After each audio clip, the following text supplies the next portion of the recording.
I didn't care more than words can say, if I didn't care, would I feel this way? If this isn't love, then why do I thrill? And what makes my head go round and round while my heart stands still? If I didn't care, would it be the same? Would my every prayer begin and end with just your name? And would I be sure that this is love beyond compare?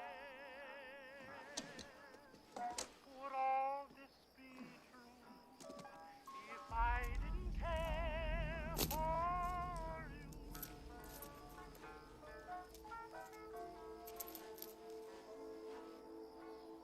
If I didn't care, honey child, more than words can say. If I didn't care, would I... Mr. Dufresne, describe the confrontation you had with your wife the night that she was murdered.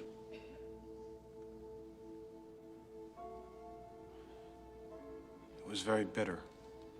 She said she was glad I knew, that she hated all the sneaking around. And she said she wanted a divorce in Reno. What was your response? I told her I would not grant one. I'll see you in hell before I see you in Reno. Those were the words you used, Mr. Dufresne, according to the testimony of your neighbors. If they say so. I really don't remember. I was upset. What happened after you argued with your wife? She packed a bag. She packed a bag to go and stay with Mr. Quentin. Glenn Quentin, the golf pro at the Snowden Hills Country Club. The man you had recently discovered was your wife's lover. Did you follow her? Went to a few bars first. Later, I drove to his house to confront them. They weren't home, so I parked in the turnout and waited. With what intention? I'm not sure. I was confused, drunk. I think mostly I wanted to scare them. When they arrived, you went up to the house and murdered them. No, I was sobering up. I got back in the car and I drove home to sleep it off. Along the way, I stopped and I threw my gun into the Royal River. I feel I've been very clear on this point. Well, where I get hazy is where the cleaning woman shows up the following morning and finds your wife in bed with her lover riddled with .38 caliber bullets. Now, does that strike you as a fantastic coincidence, Mr. Dufresne, or is it just me? Yes, it does. Yet you still maintain that you threw your gun into the river before the murders took place. That's very convenient. It's the truth. The police dragged that river for 3 days and nary a gun was found. So there could be no comparison made between your gun and the bullets taken from the blood-stained corpses of the victims. And that also is very convenient, isn't it, Mr. Dufresne? Since I am innocent of this crime, sir, I find it decidedly inconvenient that the gun was never found.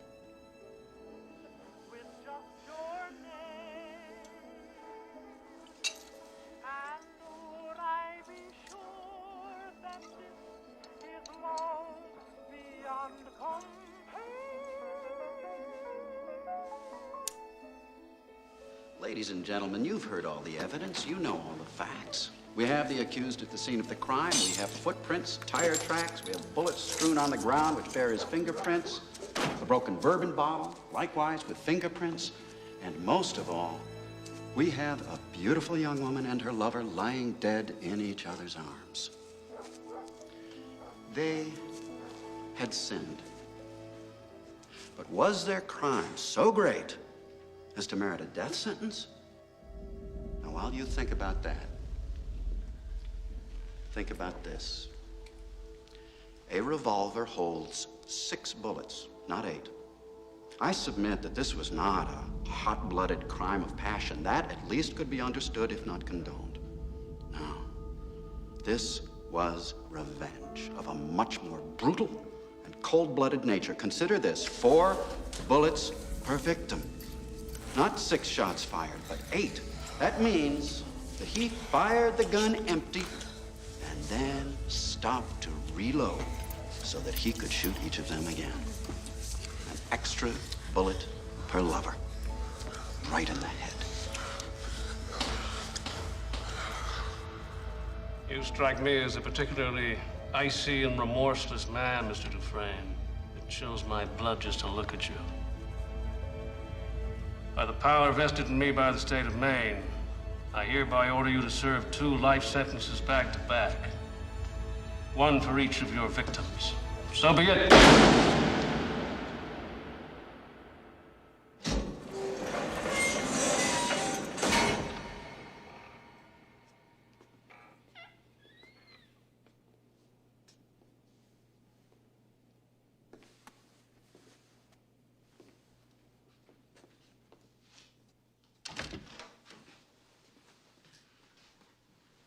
Sit.